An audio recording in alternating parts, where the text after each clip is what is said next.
ishimizni boshlaymiz. Mana elangan un, tuz va oddiygina ichimlik suvi.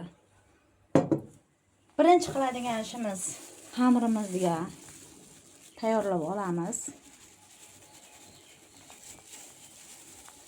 Yarmini soldim unda. Bittagina zivola qilib ko'ramiz. Tuz, bir qoshiqcha va suv. Ishimizni xamirni qorib olishdan boshlaymiz. Yarmini soldim, mana suv yarmidan ko'prog'ini.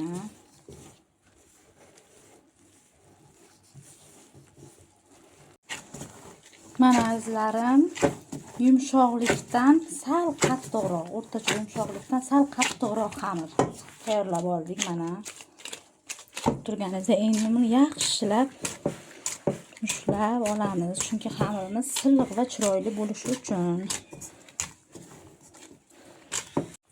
Mana xamirimiz tayyor, o'rtacha yumshoqlikdan qattiqroq.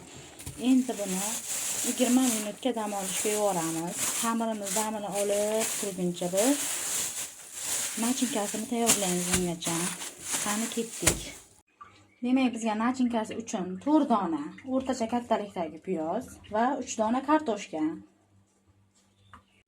Ana endi hurmatli obunachilarim, mana taxtachani olamizda, masalliqlarimiz tayyor.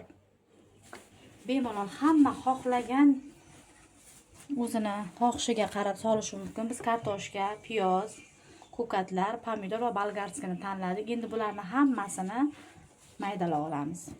Kartoshkamizni ko'p maydalamaymiz, chunki ta'm o'zi bilan turishi uchun, somsamiz yanada mazali chiqishi uchun. Mana bunday qilib maydalab olamiz. Mana juda ham mazali va sochli bo'ladi. Endi navbat piyozga. Piyozni ham xuddi shunday o'rtasidan bo'lib olamiz va 4 burchak kubik shaklda to'g'rab olamiz. Larimizni ham to'g'rab oldik. Endi navbat ko'katlarga. Hamma uyda bor xohishga qarab ko'katlardan foydalanish mumkin. Menda boridan foydalandim. Ziravorlar ham xohlagan ziravoringizni solib foydalanishingiz mumkin. O'zingiz xohishingizga qarab. Bolgarskalarimizni xuddi ko'pincha shaklda to'g'rab olamiz. Mana shunday ko'rinishda.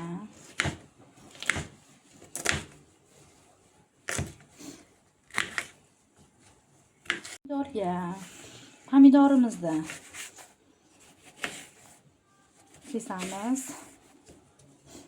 Pomidorimizni ham xuddi shunday ko'rinishda to'g'rab olamiz. Juda ham sochli bo'ladi. O'zgacha ta'm beradi pomidor ham.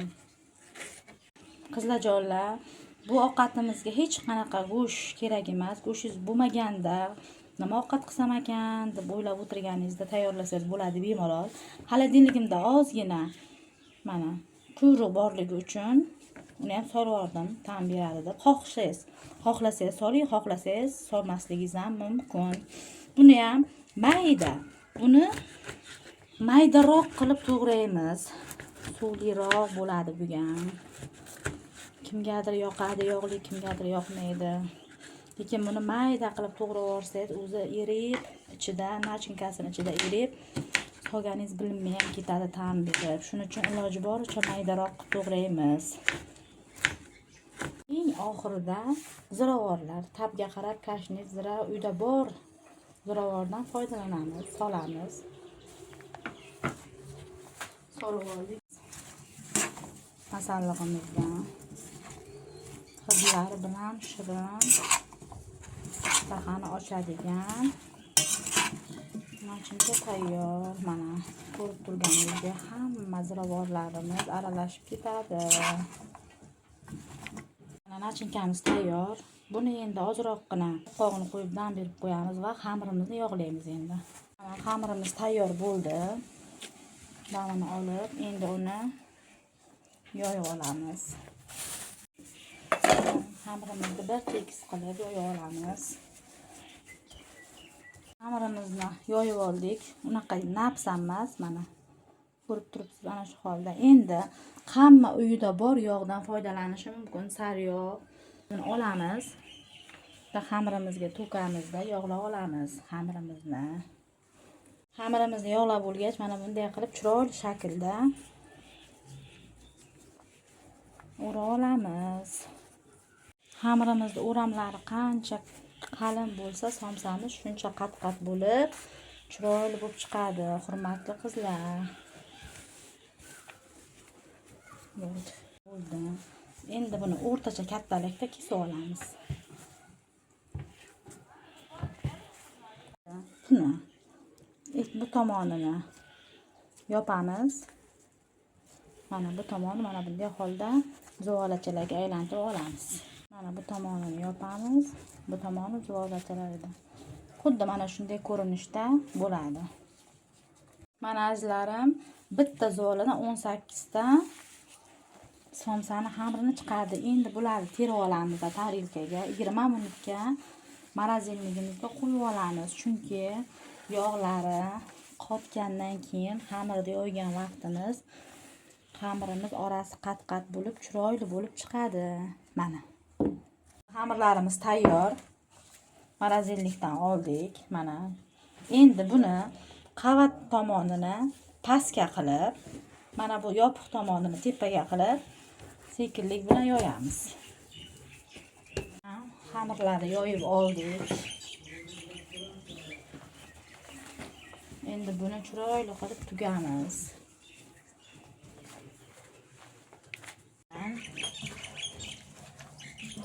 Aralashtirib olamiz.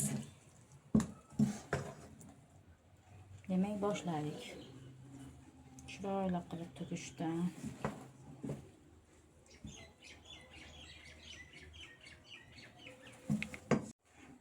Mana solib oldik nachinkamizni. Endi tugishni boshlaymiz samsalarimizni. Bu samsalar noodatiy usulda tugamiz. 3 burchak emas, 4 burchak shaklda bo'ladi. Bunisini ham tugib olamiz.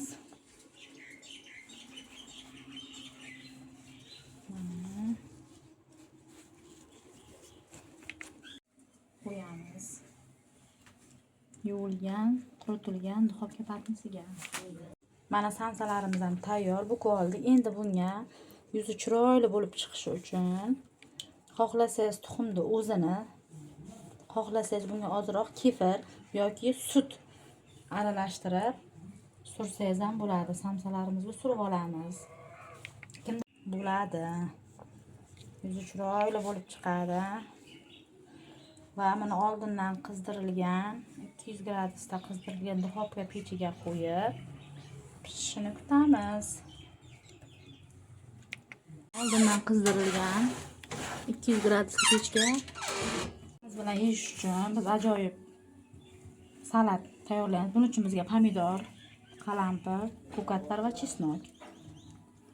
Kimdir tyorkadan, kimdir misrovkadan, kimdir chopperdan foydalanish mumkin. Hamma narsamizni solib olamiz chopperimizga. Pomidorlarga bo'lamiz. Menda chopper bor edi, chopperdan foydalanib solib oldik. Endi bunga ozroq tuz aralashtiramiz. Bir qoshiqcha. Endi buni chopperla olamiz.